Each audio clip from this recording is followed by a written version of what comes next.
Salmo 8 Estudo Bíblico. O Salmo 8 é um cântico de louvor a Deus que exalta seu ser e sua obra na criação. O estudo bíblico do Salmo 8 ainda revela que esse salmo é profundamente teológico. Ele trata tanto da revelação geral de Deus quanto de sua revelação especial manifestada aos homens. Além disso, ele considera lado a lado a transcendência e a imanência de Deus. O Salmo 8 é sua citação no Novo Testamento, onde ele é aplicado, inclusive, por Cristo e a Cristo. O Salmo 8, como seu título revela, é um salmo de Davi. Mas não é possível dizer em que ocasião de sua vida Davi escreveu esse salmo. O mesmo título ainda indica que o Salmo 8 foi direcionado ao mestre de canto, o que implica que esse era um salmo usado na adoração pública de Israel. O Salmo 8 começa com uma declaração de louvor a Deus. O salmista inicia o salmo se dirigindo a Deus por seu nome da aliança Yahvé. Imediatamente após citar o nome pessoal de Deus, o salmista ainda acrescenta outro título que denota a soberania de Deus como governador de todas as coisas. Ele diz: Ó Senhor, Senhor nosso. Salmo capítulo 8 versículo 1. É interessante notar a forma como o salmista se refere a Deus de forma pessoal e íntima. O Deus da aliança é, sem dúvida, o seu Senhor. Na sequência, o salmista exalta a grandeza de Deus. Quão magnífico em toda a terra é o teu nome, pois expuseste nos céus a tua majestade. Salmo capítulo 8 versículo 1.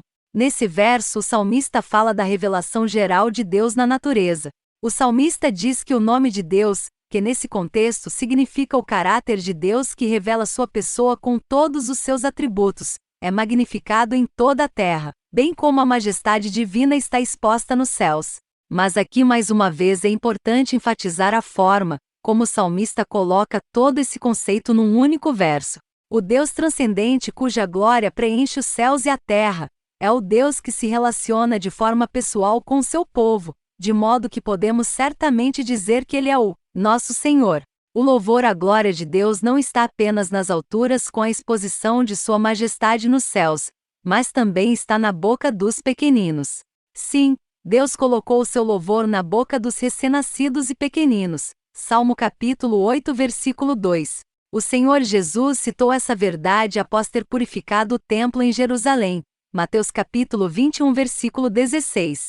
O contraste que o salmista faz nesse verso também é notável.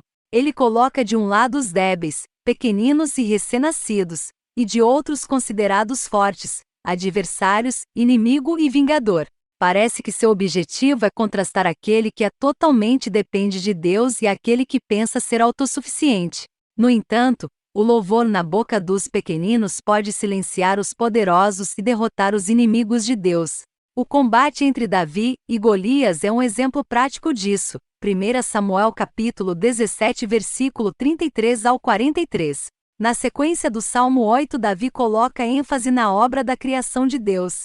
No entanto, em nenhum momento ele perde de vista a grandeza do Criador. Nesse sentido, ele lança mão do antropomorfismo para falar da vastidão do universo, como obra dos dedos de Deus. Salmo capítulo 8 versículo 3.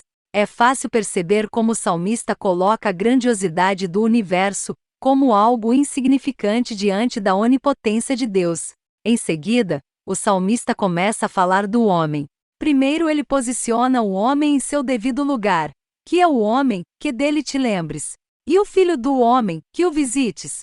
Salmo capítulo 8 versículo 4. Obviamente o salmista está se referindo à fragilidade e à transitoriedade dos seres humanos diante da majestade de Deus. Porém, o salmista também testifica a respeito da posição destacada e dominante que graciosamente Deus concedeu ao homem no reino da criação. Salmo capítulo 8, versículos 5 ao 8.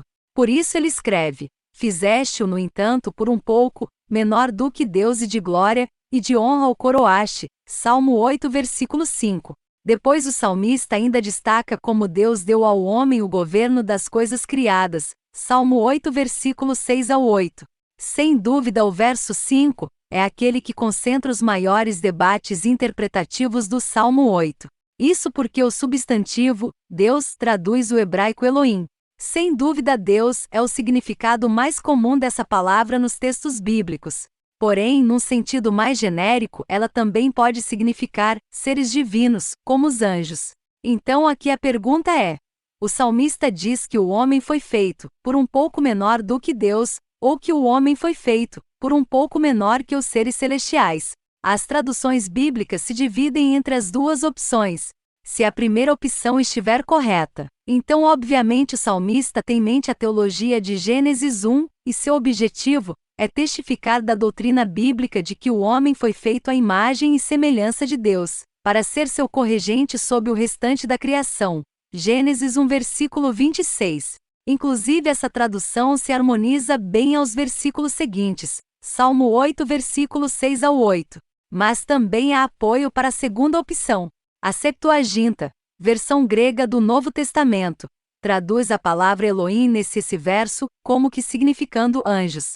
No Novo Testamento, a Epístola aos Hebreus segue essa mesma tradução ao aplicar essas palavras a Cristo. Hebreus 2 versículos 7 ao 9. Além disso, o escritor de Hebreus entende a expressão, por um pouco, como que significando por pouco tempo. Seja como for, o que é certo é que nesses versos Davi fala do homem como a coroa da criação de Deus.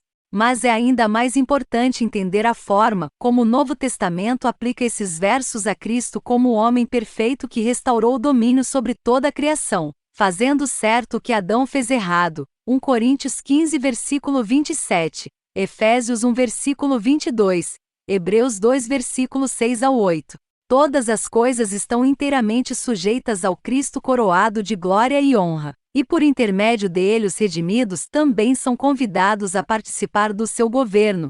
Romanos 5 versículo 17 ao 21, Apocalipse 1 versículo 6, 20 versículo 1 ao 6. O Salmo 8 termina da forma como começou. No verso final o salmista repete as palavras do verso inicial. Ó Senhor, Senhor nosso, quão magnífico em toda a terra é o teu nome. Salmo 8 versículo 9.